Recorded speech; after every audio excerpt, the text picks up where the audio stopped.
Alright, Trans World, I'm Jason Lawrence here with Josh Hill. We're deep in the Yamaha Transporter right now, trying to get some information on Josh Hill, who's just moved to the 450 class. Josh, what we're going to ask you is, how's it been, riding the 450 lately? It's good, I can eat what I want.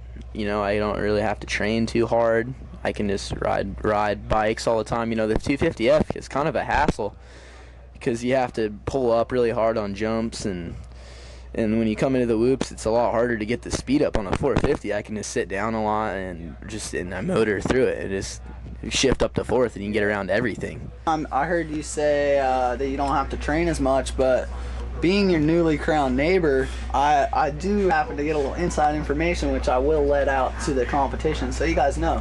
Josh Hill is on a rigorous training schedule, folks. This is pretty serious, and I think we're going to see a new Josh Hill this season. I mean, last year you guys saw a new Josh Hill because you just saw him, but this is going to be a new Josh Hill. It's going to be at the front of the pack, and Josh, you have a new private test track out there. Share that with another rider. I'm not sure. He's pretty cool, but how's that out there? You have your own track. You get to be in the private. No one sees you. Tell us about that. The J Law facility is pretty sick. It's kind of cool. Pretty much for the sheer fact we can regulate who rides out there.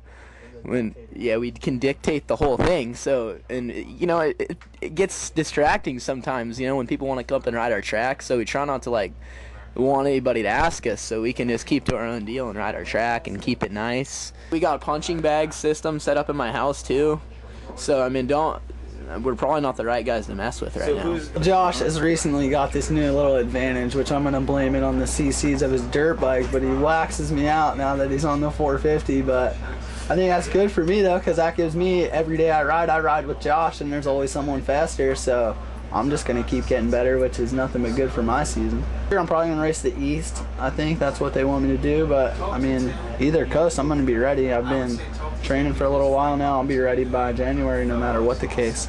I have the same team. I have the same mechanic, same team manager, which is awesome. Change is good, but I mean, I've been changing a lot ever since I started racing. I've raced 4 years. This is my 4th year, and different team every time.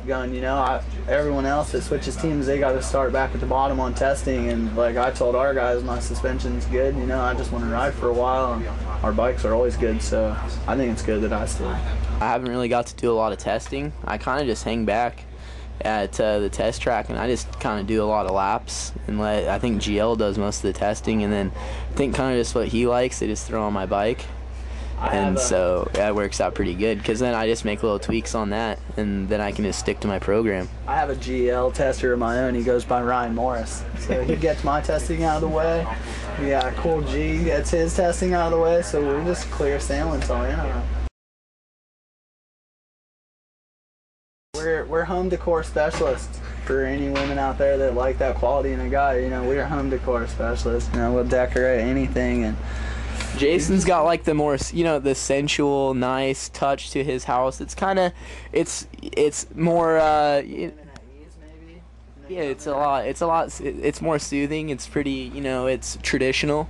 My house, on the other hand, it's nice. It's it's got the needs, the basic needs, but it's more of the fun. I mean, it's more fun. I got a pool table, a trampoline. It's more of the wild side. I'm not really wild, but it's more of a, it's more upbeat.